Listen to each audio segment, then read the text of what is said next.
Jesus. Amém. Mateus 11, versículo 2, diz assim: os discípulos de João contaram-lhe todas essas coisas. Quando dois deles enviou-os ao Senhor para perguntarem: és tu aquele que haveria de vir? Ou devemos esperar algum outro? Dirigindo-se a Jesus, aqueles homens disseram: João Batista nos enviou para te perguntarmos: és tu aquele que haveria de vir? Ou devemos esperar algum outro? Não, essa minha... Eu li em Lucas. Me perdoem, meus amados. Eu li em Lucas. Porque em Lucas 7 também tem o mesmo texto, a partir do 18. Me perdoem. Eu vou ler Mateus agora. A partir do 1 em Mateus. Mateus 11, 1. Me perdoem. Foi um erro meu. Depois que terminou de instruir seus 12 discípulos, Jesus saiu para ensinar e pregar nas cidades da Galileia. João, ao ouvir na prisão o que... Ó, presta atenção, ó. João, ao ouvir na prisão o que Jesus estava fazendo, ou seja, a pergunta de João é motivada pelo que ele fica sabendo da obra de Jesus. Ao ouvir na prisão o que Jesus estava fazendo,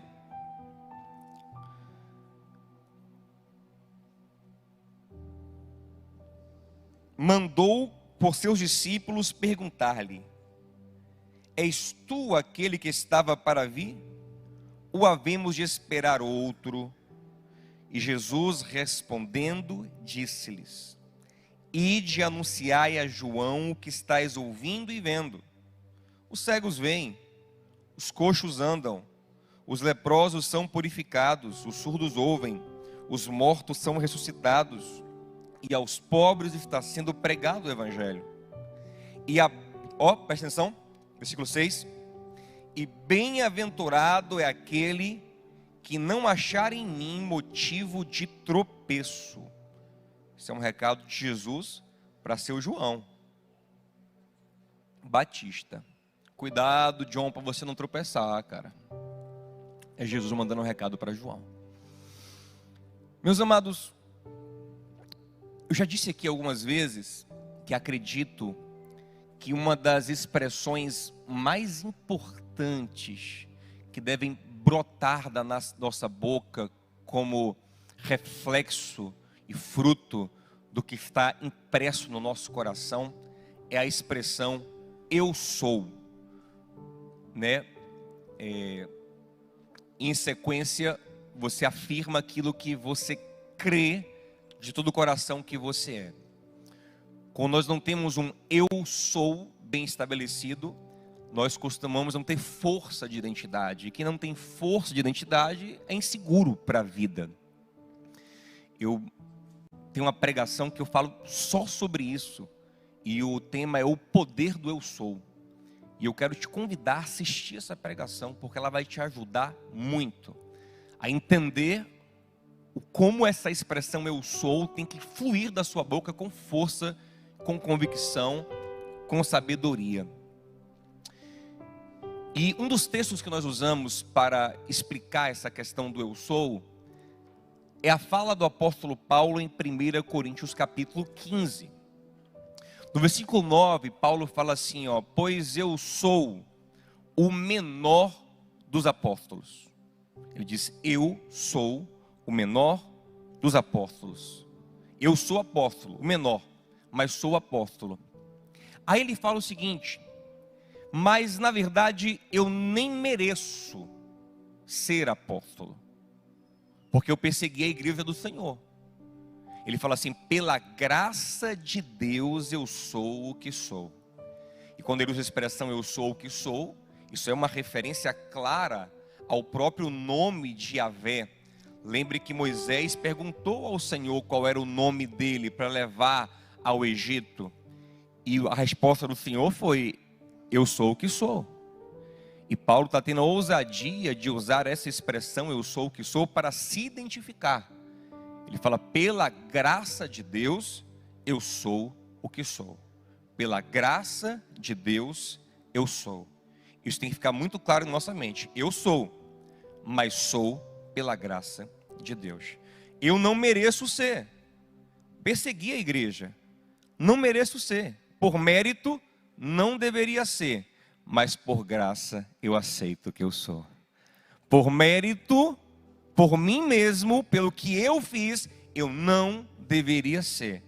Mas pelo que me foi dado como presente de Deus, eu aceito o que eu sou. Aí Paulo vai além, e ele está defendendo o seu ministério diante dos coríntios. E ele fala assim, olha, em verdade, eu trabalhei mais do que todos eles. Aqui ele está se referindo aos outros apóstolos, a Pedro, a Tiago, a João, a Mateus, a Filipe. Eu trabalhei mais do que todos eles. Aí ele faz uma ressalva, mas não eu, mas a graça de Deus em mim. Isso aqui é muito importante. Para eu trabalhei, mas não eu, parece até uma contradição. Foi ele ou não foi? Eu, mas não eu? Ele fala, eu trabalhei, mas não eu. A graça de Deus em mim. Para resumir, o que ele está fazendo aqui? Está falando o seguinte, ó. O que eu sou não está fundamentado no eu. Está fundamentado na graça. O que eu sou não está fundamentado no meu ego. E ego é a palavra em latim para eu. O que eu sou está fundamentado na graça de Deus. Eu sou, aleluia. Eu sei que sou, mas isso não está em mim. Isso está no Senhor, que depositou em mim. Como Paulo mesmo diz, são tesouros em vasos de barro, para que a glória do que está em nós não seja nossa, mas dele, que depositou em nós. Você entende? Deus pega as coisas loucas desse mundo e confunde as sábias, para que a glória não seja do homem, mas seja a glória dele na vida do homem. Porque toda glória ao homem é vanglória, é uma glória falsa, uma glória mentirosa, uma glória ilusória. Mas a glória de Deus é uma glória que se sustenta, porque Deus de fato é o provedor de todas as coisas boas. Tiago 1,17, não vos enganeis, toda boa dádiva, todo dom perfeito, tudo que é bom, vem do alto. Não vem de baixo, vem do alto. Agora preste atenção. Não é fácil manter o nosso eu sou na graça. Todos nós, sem exceção, comumente deslocamos o nosso eu sou para o ego. Todos nós, constantemente fazemos isso. É uma luta constante, diária. É uma batalha psicológica, uma batalha espiritual, para que nós mantenhamos o nosso eu sou, e esse eu sou, eu falo de um eu sou bom, do que somos de bom no Senhor, para a graça. Constantemente o nosso eu sou é deslocado para o ego. E quando isso acontece, quando o nosso eu sou é deslocado para o ego, para o eu, nós cometemos erros terríveis. E todos nós fazemos isso, por mais cheios do Espírito Santo que nós sejamos. E eu vou te mostrar aqui 4 exemplos bíblicos de homens que eram poderosos no Senhor, homens santos, homens de Deus, homens usados pelo Espírito Santo, que tinham intimidade com Deus, mas que por um momento, pelo menos na vida, deslocaram o seu eu sou para o ego. E aí cometeram bobagens. Vou te dar 4 exemplos em ordem cronológica, e o interessante é que um é pior do que o outro. Vamos começar com o mais levinho. Vamos ao ano 1030 antes de Cristo, e nós estamos vendo agora o grande profeta Samuel indo à aldeia de Belém, porque Deus disse que na casa de um homem chamado Jessé, dentre os seus 8 filhos, o Senhor escolheu o segundo e o novo rei de Israel. Quando Samuel chega e avisa Jessé dessa bênção, Jessé rapidamente prepara 7 filhos para concorrerem, para serem examinados pelo profeta Samuel, que é um homem maravilhoso, gente. É um homem irrepreensível. Não há pecado de Samuel registrado na Escritura. Há uma falha dele, não criou bem os filhos. Até homens de Deus cometem esse erro. Mas não há pecado dele, falha moral de Samuel, hora nenhuma. Em 1 Samuel 3,19 diz que todas as palavras de Samuel eram honradas por Deus e nenhuma delas caía por terra. Quando o homem falava, Deus assinava embaixo. Então, poderosíssimo, cheio de discernimento no Senhor. Ele chega para examinar. Jessé preparou 7 filhos. Teve um que ele julgou que não era valia nem a pena colocar entre os candidatos, que era Davizinho, menor. Esse aqui não vai ser nunca. Deixou no pasto mesmo. E chega Samuca. E quando ele chega na casa de Jessé, Jessé preparou todo mundo e vai apresentá-los por ordem de nascimento, começando pelo mais velho, Eliabe. E quando Jessé mostra Eliabe, Eliabe era alto e bonito, segundo o texto, é 1 Samuel 16, versículo 6. Diz que Samuel bateu o olho em Eliabe e disse no seu coração, tenho certeza, não preciso nem ver mais ninguém. Tenho certeza que esse é o escolhido de Deus. Esse é o ungido. Já está metendo a mão no óleo, já está certo. Gente, tem 7 candidatos, ele não quer nem ver. Ele confia profundamente no seu próprio discernimento, no seu conhecimento, na sua capacidade de julgar, de avaliar, de analisar. Ele diz, é esse. Eu conheço. De ungido eu conheço. Já ungi outro.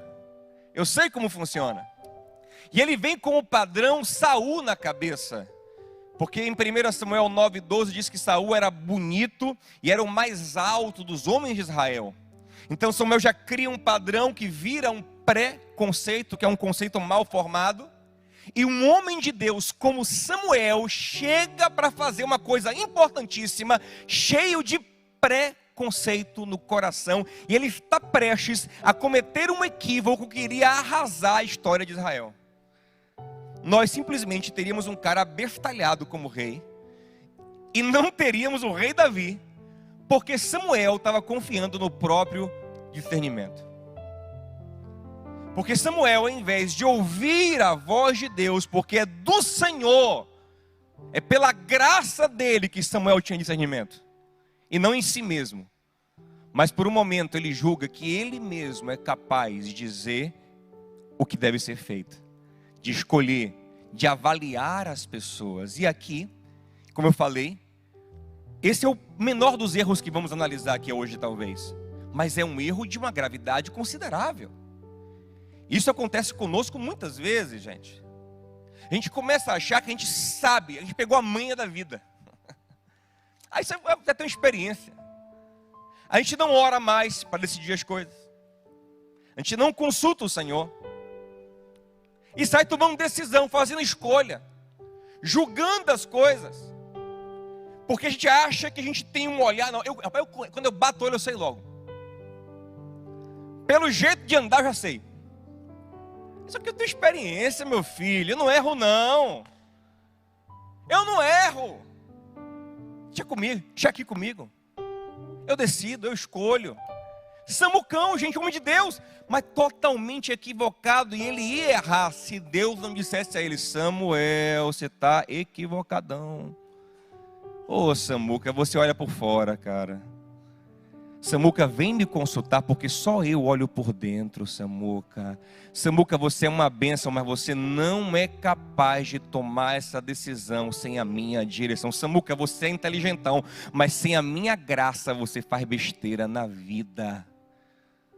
Provérbios 3:5. Confie no Senhor e não te sustente no teu próprio entendimento. Confie no Senhor de todo o teu coração e não confie no seu próprio conhecimento. Reconheça o Senhor em todos os seus caminhos, versículo seguinte, o 6, e Ele endireitará as suas veredas, em todos os seus caminhos. Por mais inteligente e experiente que você seja na vida, em cada decisão que você for tomar, diga: Senhor, me mostre. Senhor, eu já escolhi isso 10 vezes, acertei 10 vezes, mas eu não quero errar na 11ª, eu quero acertar sempre. Então me mostra, Senhor, porque eu não quero errar. E eu sei que o Senhor vê o que eu não vejo. Provérbios 14, 12 diz que tem caminhos que para o homem são avaliados como caminhos bons, parecem ser bons, mas o final é... Como evitar isso? Confiando no Senhor. Então é uma grande armadilha do nosso ego, gente. Decidir, julgar, avaliar as coisas, sobretudo as pessoas, sem contar com a graça de Deus. Cuidado, você pode se dar muito, mas muito mal com isso mesmo. Agora é engraçado, né, que Pedrão sempre foi afoito, né?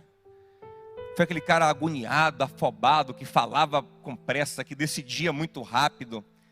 Mas é interessante como Pedro faz o contrário de Samuel em 1 Samuel, em Atos capítulo 1. Olha que ainda nem tinha descido o Espírito Santo, que foi Atos 2. Mas Pedrão parece que o impacto da ressurreição de Cristo já está fazendo dele uma nova pessoa. E ele, olha como ele é prudente. O colégio apostólico decide levantar um substituto para Judas. Tem 11 apóstolos, Judas está morto. Querem que tenham 12, representando as 12 tribos de Israel. É importante que tenham 12. E aí eles estabelecem um critério para escolher um novo apóstolo. Tinha uma profecia que indicava também que alguém tinha que ocupar aquele lugar. E o critério era, olha, vamos ver homens que estiveram conosco durante todo o ministério de Jesus, desde o batismo de João até a ressurreição e ascensão aos céus. E apareceram 2 candidatos, olha os nomes dos cabras. Primeiro candidato, José Barsabás. Barsabás significa filho de alguém, no caso aí filho do sábado parece, mas filho de alguém. José, filho de alguém, e pior, ou melhor, ele tem um apelido, um título, o Justo. Primeiro candidato, igreja, José Barsabás, o Justo. Segundo candidato, irmão Matias. Olha a diferença. Um tem nome, sobrenome e apelido, um título de justo. O outro é só irmão Matias. Pedrão, se fosse afobado, dizia, com certeza aqui, ó, José Barsabás, o justo. Mas é lindo ver Pedro orando, olhando para os dois e olhando para o Senhor, em Atos 1, 24, dizendo, Senhor, Tu que conheces os corações. Aleluia.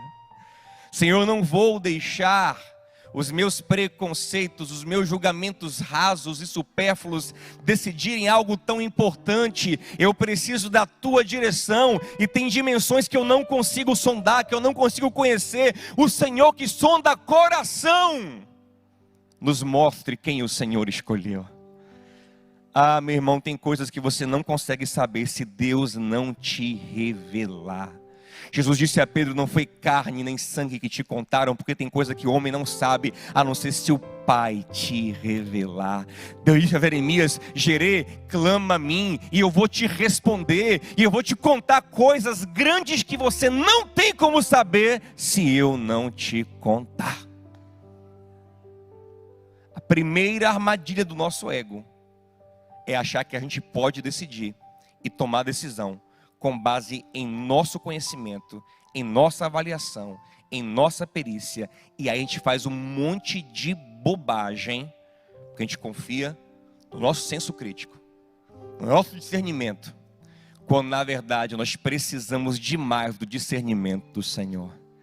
Porque nós somos naturalmente preconceituosos, gente, sabia? A gente forma preconceito o tempo todo, a gente não quer, mas a gente é. A gente tem uma primeira experiência, aquela primeira experiência já gera um preconceito que influencia a segunda experiência. E às vezes o preconceito é tão longe da vontade de Deus que te faz perder bênçãos tremendas. Eu chamo isso de bênçãos escondidas. Por exemplo, Natanael era o mais crente dos apóstolos de Cristo. Foi o único a quem o Senhor disse, aí está um genuíno israelita, ou seja, um cara que cumpre a lei de Israel, em que não há dolo, não há maldade no coração desse cara, o único. Porém, por preconceito, quase ele perde Jesus. Porque em João 1,46, Filipe disse, Natanael, achamos o Messias, é Jesus de Nazaré. Ele falou, de onde?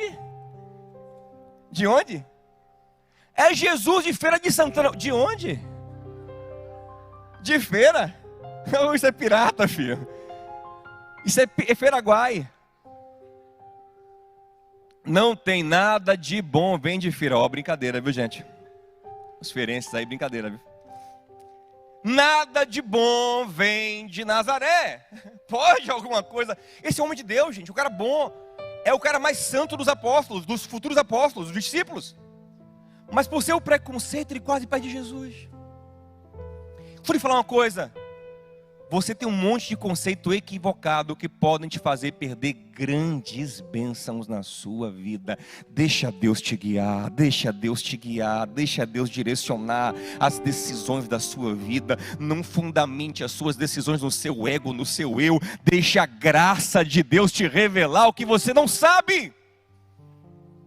Não case sem a graça de Deus apontar quem é a pessoa. Não seja sócio de ninguém sem a graça de Deus dizer sim para você. Não caminhe sem a graça de Deus dizer: vem por aqui que eu estou contigo, meu filho. A graça, eu acho interessante lá, e eu poderia falar sobre isso amanhã toda, mas eu tenho que ir para os outros erros. Mas por exemplo, Gênesis 13 mostra Abraão e Ló se separando. Abraão sabe que tem a bênção, então ele dá a Ló o privilégio da escolha. Fala: Ló, meu sobrinho, escolhe para onde você quer ir. Ló diz que Ló olhou para o vale do Jordão, para as campinas daquela região que lembravam o jardim do Éden. Gênesis 13:10. De tão verde, de tão fértil que era. Ele falou: opa, meu tio vacilou, deixou eu escolher, agora aguente, eu vou para lá, para os vales verdes, para o paraíso. E você, tio, deserto. Abraão disse: sem problema, meu filho, porque eu sei que é o Senhor que está me guiando. Passa o tempo, quem está mais próspero, quem está mais abençoado, quem cresce mais? Aquele que é guiado pelo Senhor. Não confie em você mesmo, confie na direção dos... Quem quer ser guiado pelo Senhor? Muita gente fala assim: eu quero viver o Salmo 23. O Senhor é meu pastor, nada me faltará, de nada terei falta. Mas já percebeu como é aquela pessoa ali? Totalmente mandada e guiada. Ele me faz andar para lá, deitar aqui, levantar, até em vale de sombra da morte me faz passar. Porque Ele manda na minha vida. Aquela pessoa cuja vida é provida de tudo é uma pessoa guiada, é uma ovelha. E a ovelha não se guia, ela é guiada por um pastor. Quem quer ser guiado pelo Senhor? Então, o primeiro erro que um profeta, um homem de Deus, não é gente carnal, um homem de Deus pode cometer é esse: confiar no seu próprio conhecimento e perder a direção da graça de Deus. Segundo erro, vamos andar 150 anos para frente. Vamos encontrar agora um outro homem de Deus chamado Elias. Está numa caverna, escondido da megera da Jezabel, e revoltado. O Senhor aparece na caverna e fala: Elias, ei Binho, por que você está aí? Ele fala: estou pirado aqui, estou sozinho, estou sobrecarregado, sou o único crente que restou em Israel, é tudo nas minhas costas, não aguento mais. Eu trabalho, eu luto, eu me esforço, esse povo aí não se converte, derrubaram teus altares, largaram o Senhor, a megera lá matou os profetas, e agora ainda querem me matar. Querem matar o único. Tem até um filme do Will Smith, que é só ele que sobra na terra, né? Ele achava esse cara. A última Coca-Cola do deserto. Ainda querem me matar. Eu, Elias, o único, o sobrevivente, o que carrega o nome de Yahvé, né? O únicozão. E aí Deus fala assim: é mesmo, Elias? Ô Elias, vem cá fora para eu bater um papo com você. Aí ele sai da caverna. Deus fala de novo: o que está rolando, Elias? Ele fala: minha ladainha, Senhor, eu sou o único, só eu fiquei, está sobrecarregado, está pesado, ninguém paga o preço que eu pago e querem me matar. Aí o Senhor começa a mostrar algumas coisas para Elias que ele tem que mostrar para a gente de vez em quando. Ele fala: Elias, é o seguinte, a primeira coisa que eu vou lhe dizer, Elias, é o seguinte, Elias, é o seguinte, preste atenção. Eu quero que você saia daí e vá ungir Azael, rei da Síria, Jeú, rei em Israel, e Eliseu, profeta, no seu lugar, porque eu não dependo de você, Elias. Quando eu quiser, eu levanto gente para fazer o que você faz e ainda mais. Outro dia eu preguei aqui uma mensagem que tem por tema extremamente único. E é verdade. Nós somos únicos em identidade. Nós somos únicos no que nós geramos. Porque o Senhor quer extrair de cada um de nós algo único. Nós somos únicos em individualidade. Mas nós não somos os únicos. Você é único, mas não é o único. Você é única, mas não é a única. Você entende isso? Ninguém vai entregar exatamente o que você entrega, mas vai entregar algo que pode suprir o que você entrega e até melhor, geralmente. Porque como eu preguei aqui na semana passada, Deus, quando Ele bota a mão para fazer uma coisa, para restaurar, Ele faz melhor do que fez antes. Inclusive Eliseu teve um ministério mais frutífero do que o de Elias. Então qual o erro do ego de Elias aqui? Foi por um momento achar que ele era o cara, o único. Sabe? Achar que, sabe, ninguém paga o preço que eu pago. Ninguém faz o que eu faço, ninguém entrega o resultado que eu entrego. Inclusive tem injustiças no processo, porque eu sou um cara tão especial, sabe, que não deveria ser assim. As coisas não deveriam caminhar desse jeito, porque afinal de contas, olha quem eu sou, olha o que eu faço. Deus diz: Elias, deixa de ser abestalhado, cara. Você é o que é porque eu te fiz ser, Elias. E se eu quiser eu faço outro ser melhor do que você. Elias, acorda, é a minha graça que te sustenta, Elias. Você não é o especialzão não, ô Elias. Sou eu quem faço ser. Eu vou te contar mais. Deus dá uma última pancada nele. Eu vou te contar mais, Elias. Deixa eu contar uma coisa. Você fala que você é o único crente aqui. O único crente que existe aqui em Israel. Tem 7.000 pessoas, Elias, que eu tenho sustentado em fidelidade em Israel, que não dobraram seus joelhos a Baal. Você acha que você é o melhorzão? Meu irmão, tem gente muito melhor que eu tenho sustentado. Você está aí murmurando, eles nem murmuram, estão lá em fidelidade a mim, Elias. É muito bom que Deus nos dê esses tapas na cara de vez em quando, para a gente acordar. Parece essa bobagem de que depende, está tudo nas minhas costas. Deus fala: tá onde? Nas costas de quem? Oh, meu Deus! Oh, para isso! Imagina Deus falando com os anjos: ó, pai Miguel, ó, pai Gabriel, esse cara se acha, vou ver. Tá onde, filho? Nas minhas costas, Senhor. Oh, meu Deus, Binho. Sou eu que lhe sustento, rapaz. É a minha graça que lhe sustenta. E se você estiver achando muito ruim, vai ungir outro, que eu vou usar muito mais do que você. Sai daí, vai ungir outro. Porque não sou eu quem precisa de você, é você quem precisa de mim. E me servir, fazer a minha vontade, abençoar as pessoas é um privilégio. Levanta a mão para o céu, Elias, porque você tem esse privilégio. E baixa essa bola que você não é a última Coca-Cola do deserto da Judéia, Elias. Baixa essa bola. Olha para alguém perto de você e fala assim: ó, você é único. Mas não é o único não, viu, Binho? Não é não, viu? Você vacilar, a fila anda, meu amigo.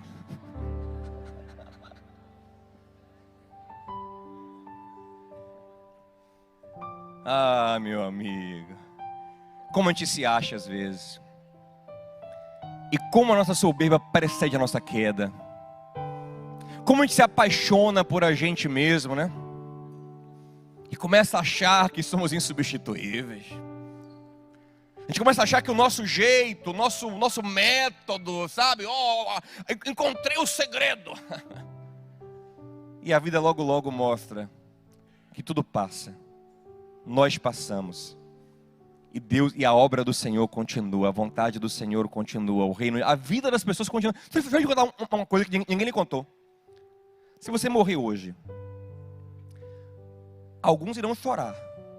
Mas sabia que amanhã, vai segundar de novo e a vida vai continuar? E o mundo não vai parar? E daqui a um tempo ninguém vai nem lembrar de você.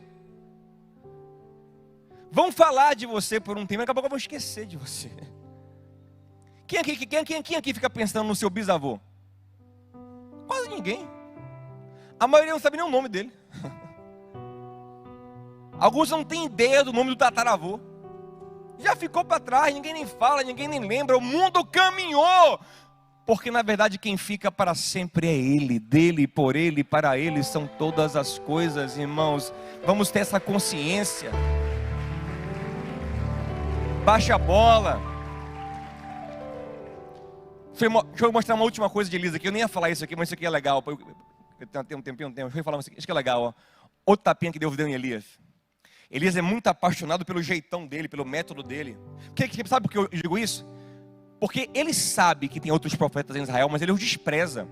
Por que ele sabe? Porque no capítulo 18, Obadias, que é um servo do rei Acabe, disse a Elias que sustentava 100 profetas nas cavernas. Elias sabe que tem outros, mas ele se fala como único. Eu sou o único do Senhor que sobrou. Pera aí, Elias, eu sei que Obadias sustenta, você nem considera. Sabe por que ele não considera? Porque ele acha que o jeitão dele, o método dele é o único que vale. Porque ele é brabão, né? Ele faz cair fogo no céu, vai cair fogo sobre o sacrifício, fogo sobre o pessoal que ele não gosta, também ele queima. Ele é meio doido, né? Queima as pessoas que ele não gosta. Elias era perturbado. E aí, tanto é que ele vai queimando as pessoas, ele fala, para, Elias, de queimar as pessoas. Vai, desce aí, para de queimar as pessoas. Ele manda ele parar. Esse cara, eles eram meio perturbados. Eles amaldiçoam os jovens, vem umas ursas e come o negócio. É um negócio meio louco que acontece assim com esse pessoal. Eles são meio perturbados. E ele é assim, né? Ele é azoado, ele é nervoso, ele é bravo. Ele acha que só assim que acontece. E muitas vezes nós achamos que é assim, que sabe, é o nosso jeito, Deus só age assim. Olha o que Deus faz com ele. O que Deus faz com ele? Elias, fica aí na frente da caverna, que o Senhor vai passar na tua frente. Aí ele fica lá na frente esperando Deus passar. Aí o texto fala que vem uma ventania que quebra as pedras, e ele treme e diz, eita, chegou o mover dele, aleluia, estou sentindo, estou arrepiado. Aí o texto é claro, mas o Senhor não estava na ventania. Ele, ué, cadê? Não veio. Depois da ventania, vem um terremoto. Ele fala, eita, chegou marchando, eita, chegou o varão de guerra. Eita, Jeová é varão de guerra. Chegou marchando, chegou. É agora, cadê? E o texto fala, mas o Senhor não estava no terremoto. Aí depois do terremoto, que ele mais conhece o fogo, meu amigo. E veio o fogo, ele disse, agora é ele. Eita! É ele! Agora é! Eita, queimou! Senti, pegou. Aí o texto fala, mas o Senhor não estava no fogo. Aí ele, depois do fogo, o texto fala assim, vem uma brisa muito suave. E um murmúriozinho, quase que inaudível, quase que um silênciozinho. E Deus fala com uma voz mansa e delicada. E ali estava o Senhor. Sabe o que Deus está dizendo, Elias? Você não sabe de nada. Você acha que é só o seu método, o seu jeito? Eu estou trabalhando de várias formas, Elias. A minha graça tem muitas formas. Eu não paro de trabalhar, eu não paro de agir. Você pode não perceber, você pode não ver, mas eu continuo manifestando a minha graça na terra. Eu continuo abençoando, Você pode não estar vendo, mas o Senhor continua agindo na terra. Você não é o centro do universo. A sua não percepção, a sua cegueira, o seu não participar não faz Deus não agir. Baixa a bola, Elias, um pouco menos de ego, você não é o único. Mas vamos correr um pouquinho mais para frente, mais 113 anos para frente, a gente vai agora encontrar um profeta que está amargurado. Olha que loucura esse cara aqui, gente. Hoje eu estou para falar mal dos profetas. Tem um cara que está amargurado, sabe por quê? Porque Deus perdoou as pessoas. Viu que coisa louca? Jonas capítulo 4 começa com ele assim, eu sabia! Eu falei, você é muito bom, muito misericordioso, compassivo, longânimo. A gente parece o diabo falando, né? Aquelas peças que a gente faz na igreja, né? O diabo revoltado com Deus. Muito longânimo, muito compassivo, com esse coração mole. Perdoou, não quero mais viver, não aguento mais viver. Aí Deus fala com ele assim, Jonas, é justo esse sentimento que você está? Ô Jonas, reflita. Aí, primeiro ele nem responde Deus, viu? Mal-humoradinho, nem responde Deus. Jonas, ele não quer conversar. Ele não quer conversar. Ele não quer raciocinar. Presta atenção, nós temos duas dimensões psicológicas: cognição, pensamento, e emoção, sentimento. Presta atenção. Jonas não quer refletir, ele só quer sentir. E ele quer idolatrar o seu sentimento. Aqui é o terceiro erro do ego, que um homem de Deus, esse cara é um homem de Deus, gente, esse cara é uma bênção. É um profetão melhor que todos nós aqui. Está cometendo, que é o quê? é quando você desloca o eu sou da graça para o ego, idolatrando o que você sente. Ele está chutando a teologia dele mesmo. Porque se você ver o capítulo 2, ele mesmo, quando estava em pecado de rebeldia, desobediência ao Senhor, orou por misericórdia e louvou o Senhor. Senhor, tu és misericordioso. Agora ele está com raiva da misericórdia. Ele falou: Elias, Jonas, vamos conversar. Ele não quer pensar, ele quer sentir. É o que eu sinto que importa. As coisas deveriam ser segundo o meu sentimento. Mas Jonas, isso não é razoável. Jonas, vamos ter uma conversa racional? Não, eu sinto uma coisa aqui. Calma, Jonas, vamos pensar se isso você está...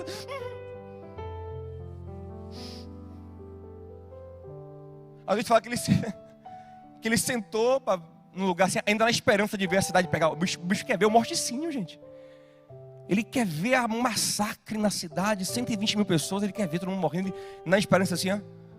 Aí Deus: Jonas, eu não vou matar, Jonas. Vamos conversar. É justo você ficar assim, ele diz que queria morrer, né? Você quer morrer? É sim, eu quero morrer. Não aguento mais viver. Isso é muito comum, gente. Quando a gente desloca o nosso raciocínio, o nosso coração da graça para o nosso ego, é comum que o nosso sentimento aflorado seja idolatrado. E o que a gente só quer uma coisa: que resolvam o nosso sentimento. Que o mundo se exploda. Eu passo por cima de Deus e do mundo. É Jonas. Eu me revolto com Deus, eu me revolto com tudo, mas o que eu estou, se alguém tem que fazer alguma coisa com o meu sentimento. O que eu sinto. Mas fulano não é justo, mas é o que eu estou sentindo. Tem que ter alguma coisa para o meu sentimento. Ele fica revoltado, ele se revolta com Deus. Eu falo: Jonas, é justo sim, eu estou revoltado. A minha alma está amargurada. E ele esquece tudo que ele sabe porque ele sente.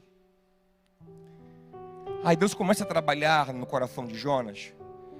Deus percebe que não tem como dialogar com ele, porque ele está muito emotivo e não está racional. Aí Deus faz uma plantinha crescer rápido, milagrosamente, sobre a cabeça de Jonas e dá uma sombrinha a ele. Aí Jonas gosta, se apega à planta. Gostei. Fica mais, relaxa um pouquinho, sabe? Com aquela sombrinha ali e tal. Tudo muito emotivo, nada muito racional, tudo muito emotivo. Aí quando Deus percebe que ele se apegou um pouquinho à planta, Deus faz a planta secar. Um bicho comer a planta seca. Jonas percebe. Até minha planta secar. Aí Deus diz assim: ô Bion, você está com pena da planta, é? E de si mesmo, né? Você pode ter pena da planta que você nem viu nascer. Você nem viu onde apareceu. Apareceu, você só se apegou a ela, né?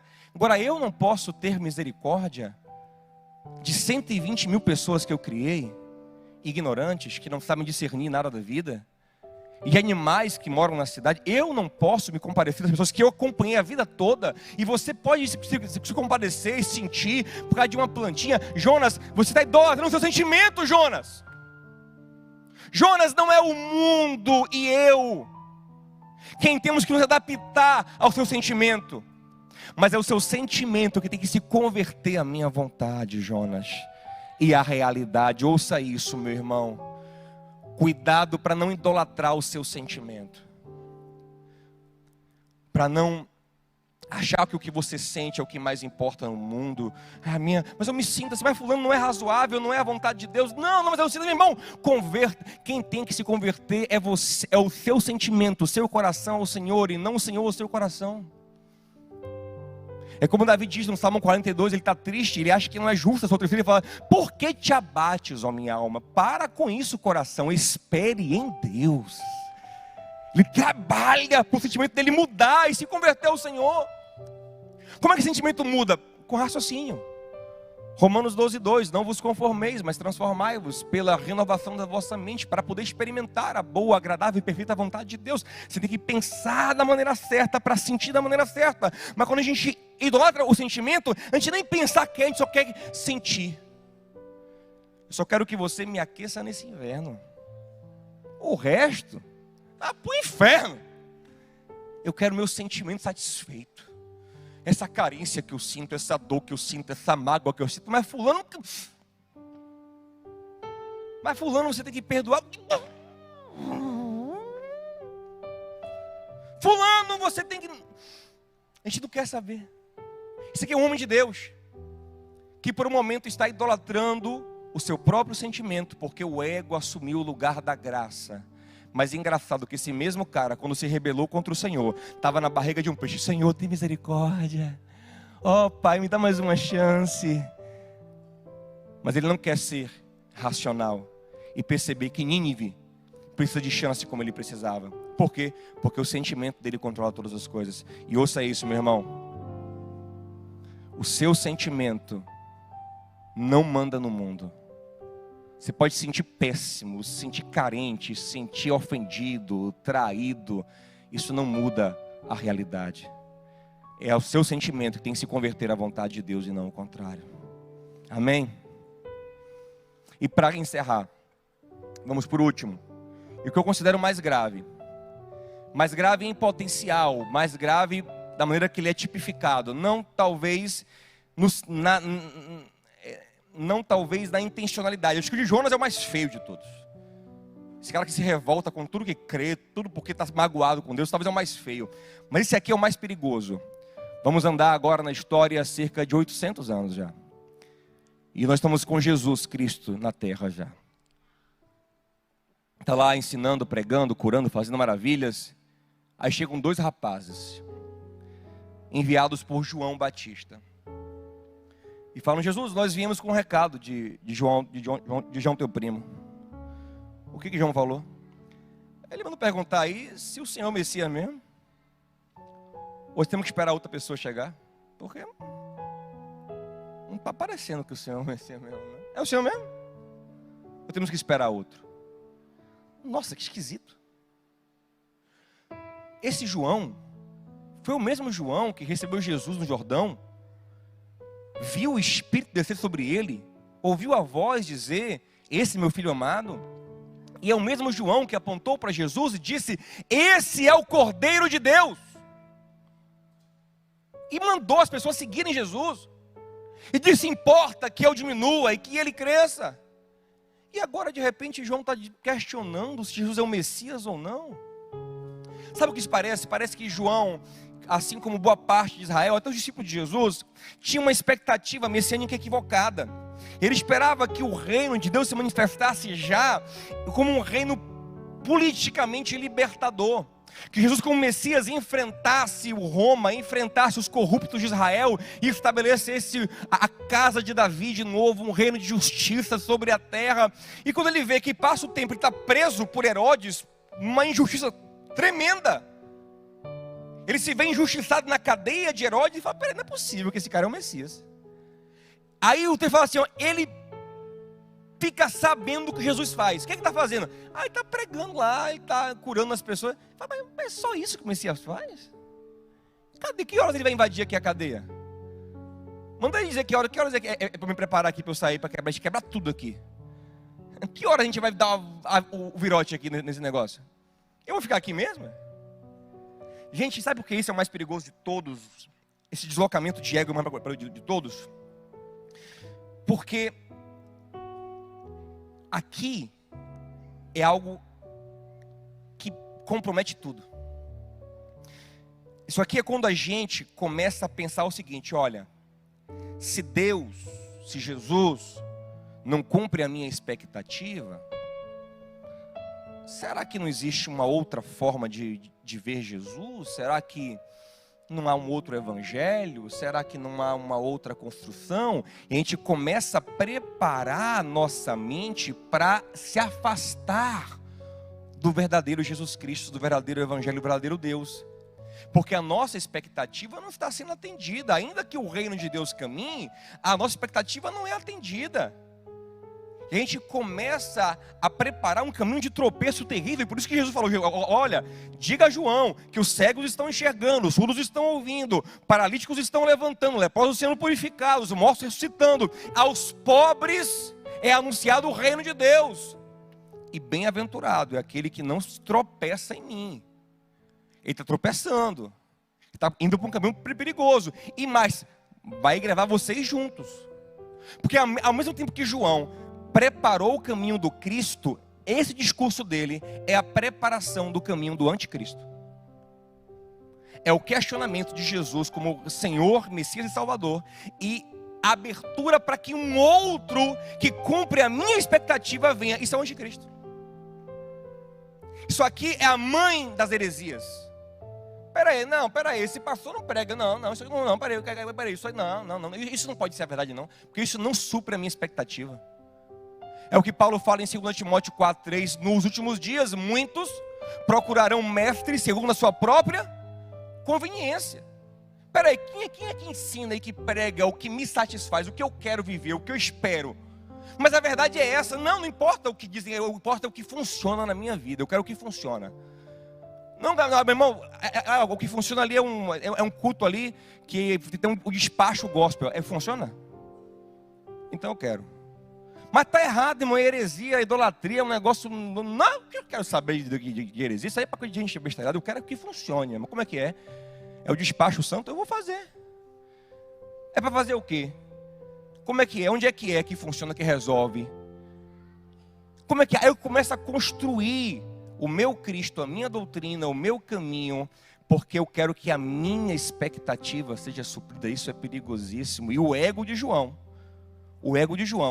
está se encaminhando para esse lugar, graças a Deus, que ele voltou atrás, graças a Deus. Deus não permitiu que ele vivesse isso, talvez até Deus matou ele para isso.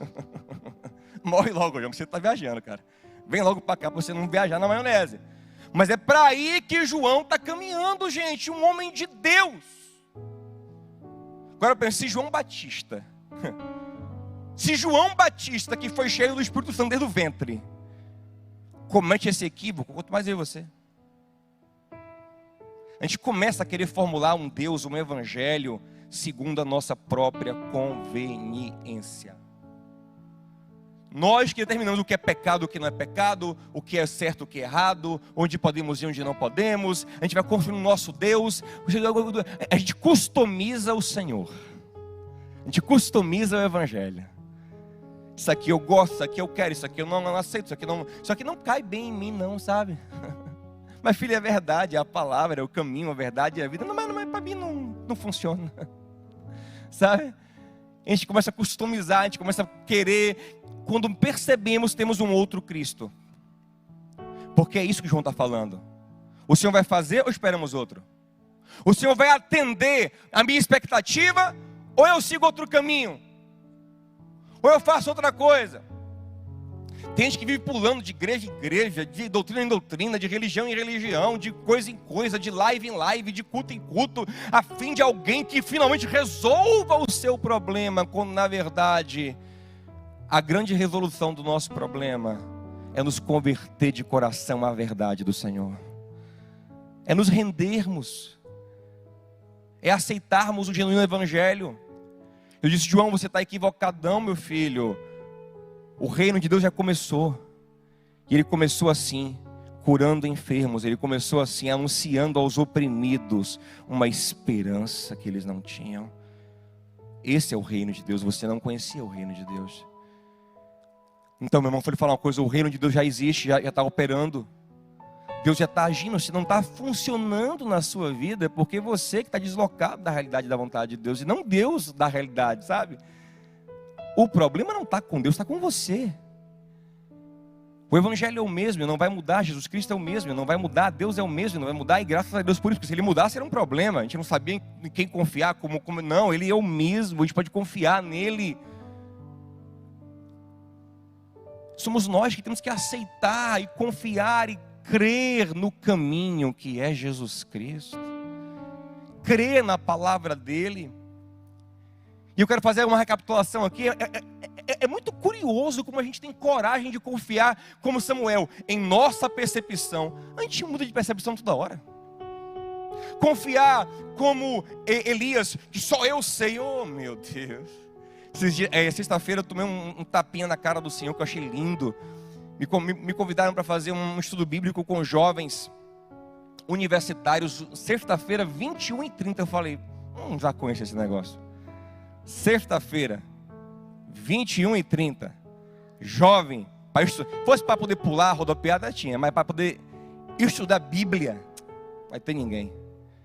Meu amigo, quando eu chego na live, tinha dezenas de jovens famintos, eu querendo ir embora, o menino, eu sempre pastor, isso e aquilo e aquilo, quase meia-noite, o menino não queria parar de Bíblia. Você acha que você é o melhorzão? Tem gente melhor do que você, viu, Diogo? Muito melhor do que você. Então a gente confia que a gente é o único, a gente sabe. Como é que a gente confia como Jonas que o meu sentimento é o que responde à vida? Como é que a gente confia como João que a minha expectativa tem que ser atendida? Como, gente? Se nós somos tão inseguros, tão inconstantes, tão pequenos. Quando a gente desloca de novo a nossa consciência, do nosso ego para a graça, a gente começa a aceitar o caminho bom do Senhor. E a falar como Paulo falou em 1 Coríntios capítulo 12, quando ele falou, eu pedi ao Senhor que tirasse de mim o espinho na carne, mas ele disse que não. Eu achava que era bom, ele disse que não. E disse mais, a minha graça te basta. E agora eu aprendi a alegria de viver com esse espinho na carne. Eu aprendi a alegria de ser fraco para que o poder dele se aperfeiçoe na minha vida. Então quando eu estou fraco, eu sou forte. Eu me alegro na tribulação. A realidade não se adaptou ao meu sentimento, à minha expectativa. Mas eu me converti à vontade de Deus. Para encerrar, vou lhe falar uma coisa. A melhor coisa do mundo, C.S. Lewis fala isso muito bem, a melhor coisa da vida é quando nós dizemos a Deus, como Jesus disse no Getsêmani, Pai, eu quero isso, eu sinto isso, eu percebo assim, eu julgo assim, mas faça a tua vontade, não a minha. E a pior coisa da vida é o que acontece em Romanos capítulo 1, quando Deus diz a gente, seja feita a sua própria vontade. A sua vontade mesquinha, equivocada, carnal, miúda, míope. Romanos capítulo 1, Deus os entregou às suas próprias paixões. Os entregou às suas próprias... Você se acha bonzão? Então vai. Vive no seu discernimento, no seu juízo, no seu egocentrismo. Vive no seu sentimento e na sua expectativa. Vai lá, vive assim, você quer ver? Viva assim. E você vai ver o fim que você vai ter. Maldito é o homem que confia naquilo que é humano. Isso é nele mesmo principalmente. Mas bendito é o homem que confia no Senhor. Que fala, eu não estou sentindo, eu não estou vendo, não está atendendo a minha expectativa. Sabe, eu estou mexendo sozinho nesse processo. Olha, o meu julgamento é diferente, mas eu confio naquele que sabe mais do que eu. Aquele que diz em Isaías 55, versículo 8, os meus caminhos não são os vossos caminhos, os meus pensamentos não são os vossos pensamentos, como os céus são mais altos do que a terra, assim os meus caminhos, e os meus pensamentos são mais altos que os de vocês. Confia em mim. Jeremias 29, 13, confia em mim, venha, me busque de todo o coração, porque eu tenho um projeto. Aleluia. Não vou entrar em política aqui não, sem polemizar, não quero estragar a mensagem não. Ei, calma, respire fundo porque eu vou falar. Respire fundo, respirou? Calma. Mas tem uma coisa que é engraçada na campanha política, que vai rolar agora, que tem um candidato presidenciável, que ele fala assim, eu sou o único que tem projeto. Só eu tenho um projeto. E isso é interessante, o cara pensou alguma coisa, ele tem um projeto, né? É interessante, é um argumento interessante. Não estou induzindo ninguém a voto, dizendo que é interessante o argumento dele. E Deus diz pra gente, ei, eu tenho um projeto. Eu tenho um projeto para a sua vida. Busque-me de todo o seu coração, confie de todo o seu coração, porque eu tenho um projeto. Jeremias 29, 13. Busque de todo o seu coração que você vai me achar, porque eu bem sei os planos que eu tenho para você. Eu bem sei, você não sabe ainda. Se você clamar a mim, talvez eu te responda e te revele as coisas grandes que você não sabe. Jeremias 33, 3. Talvez eu te mostre. Como Isaías 45 também, que ele fala, Ciro, meu ungido. Eita, agora que eu baguncei tudo, viu? Não. Foi o inconsciente. Foi sem querer, eu acho. Foi mesmo, me perdoe. Mas Deus fala a Ciro, em Gênesis 45, ele fala, Ciro, eu vou te tomar pela mão direita e vou te dar as riquezas escondidas. Ciro, gente, era o imperador da época, mas tinha riqueza que ele não podia acessar, se Deus não lhe mostrasse onde estava. Porque você vai fazer a minha vontade, eu vou te tomar pela mão direita, vou abrir as portas na sua frente e vou te dar as riquezas escondidas, os tesouros encobertos. Preste atenção. Clama a mim que eu vou te mostrar o que você não sabe, porque eu bem sei os planos que eu tenho para você. E o mais legal é o final: planos de bem, planos bons e não mal. Ah, pai, o que é? O que é? É coisa boa. Ah, pai, se você que é um pai mau dá coisa boa ao seu filho, quanto mais eu, é coisa boa. E mais, é o fim que você espera. Como assim? No final você vai ficar satisfeito. Pode não ser o caminho que você sonha, mas o final é o final que você jamais sonhou. Ele vai além do que pedimos ou pensamos, pelo poder nele que opera em nós. E o destino nele é de satisfação. Deleita-te no Senhor. Salmo 37:4. Deleita-te, confia, se entrega ao Senhor, e Ele satisfará os desejos do teu coração. Fique em pé comigo em nome de Jesus.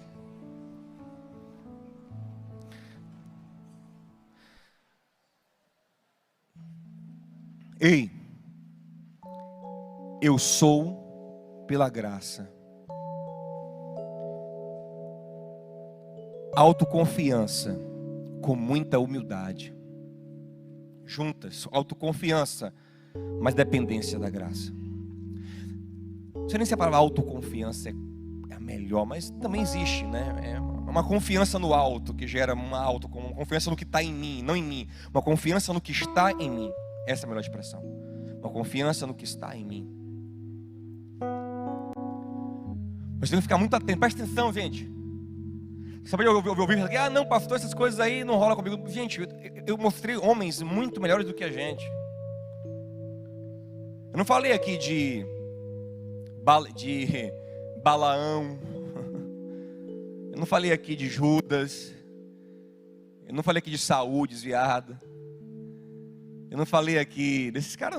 Sabe de quem eu falei? Ó, só para recapitular. Eu falei de caras que a gente não acha nem pecado deles na Bíblia. Eu falei de Samuel. Eu falei de Elias. Eu falei de Jonas. Esse acho que pecou naquela viagem dele ali. E eu falei de João Batista, que Jesus disse que era o maior nascido de mulher. Se essa galera desloca o coração, a mente da graça para o ego e se equivoca e erra pra caramba, quanto mais a gente. Quanto mais a gente. A gente pode estragar a nossa vida, fazer um monte de besteira e mais, levar a gente a fazer besteira junto com a gente. No caso de João Batista, presta atenção, ele não só ia fazer a besteira de apostatar da fé, de criar um caminho para o anticristo, como ele ia levar uma galera, porque ele era queridíssimo em Israel. Ele tinha discípulos até. Jesus já começou o ministério, mas tem gente que ainda é fiel a João Batista. Por quê? Porque a expectativa dele não foi atendida. Sabe, eu vou sair dessa igreja porque minha expectativa não foi atendida. Não, esse ministério não satisfez a minha expectativa. Esse Jesus não satisfez a minha expectativa. Esse Deus não satisfez a minha expectativa. Acho que eu vou em outro. É uma alma quem satisfaça a minha expectativa. Mas eu pergunto a você: será que a sua expectativa está alinhada de fato com o que Deus tem para você? Que eu repito, é melhor do que a sua expectativa. Porque a nossa expectativa é viciada na nossa carnalidade. Gente, a nossa carnalidade bagunçou tudo. Como Salomão disse em Eclesiastes: eu vi que Deus fez o homem bom, mas o próprio homem bagunçou tudo. A nossa alma perturbada bagunça tudo, a gente escolhe tudo errado. Mas chegou o fim do escolher errado, sabe por quê? Porque a gente vai entregar de novo a direção da nossa vida ao Senhor. Porque essa coisa de escolher errado começou no Éden, com o diabo dizendo: para que Deus, rapaz, você mesmo escolhe. Que nada, só que você comer isso aqui, você fica igual Deus, você escolhe uma beleza. Você sabe o que é bom e o que é ruim. O homem acreditou e achou que ele poderia decidir, guiar a sua vida e saber o que é bom. Mas então veio o segundo Adão e disse: eu faço toda a vontade do meu Pai. Eu sou perfeito, eu não tenho erro, ninguém me acusa de pecado, eu sou cheio do Espírito. The Chosen chega a voo ali. Mas eu faço toda a vontade do meu Pai. Eu obedeço, porque eu confio plenamente nele. Vamos cantar um pedacinho de uma canção. Eu queria que você agora pedisse ao Senhor: Senhor, me ajude a não cair na armadilha do meu ego. Me ajude, Senhor, a não escolher sem a tua direção. Me ajude, Senhor, a não julgar pela aparência e pelos meus preconceitos.